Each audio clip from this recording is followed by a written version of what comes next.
Today's reading is part of the introduction to the narrative of the outpouring of the Spirit on Pentecost. These verses tell of the risen Lord's conversation with his disciples on the eve of his ascension, in which he promises that they will receive the power of the Holy Spirit. A reading from Acts, the 1st chapter.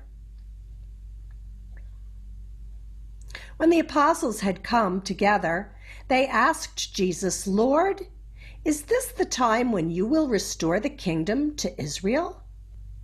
He replied, "It is not for you to know the times or periods that the Father has set by his own authority, but you will receive the power when the Holy Spirit has come upon you, and you will be my witnesses in Jerusalem, in all Judea and Samaria, and to the ends of the earth."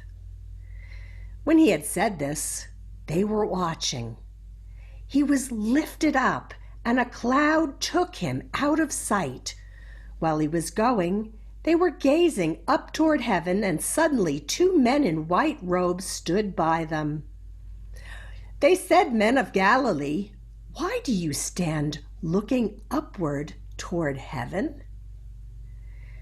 This Jesus, who has been taken up from you into heaven, will come in the same way as you saw him go into heaven." Then they returned to Jerusalem from the Mount of Olivet, which is near Jerusalem, a Sabbath day's journey away. When they had entered the city, they went to the room upstairs where they were staying, Peter and John and James and Andrew, Philip and Thomas, Bartholomew and Matthew, James, son of Alphaeus, and Simon the Zealot, and Judas, son of James. All these were constantly devoting themselves to prayer together with certain women, including Mary, the mother of Jesus, as well as his brothers. The word of the Lord. Thanks be to God.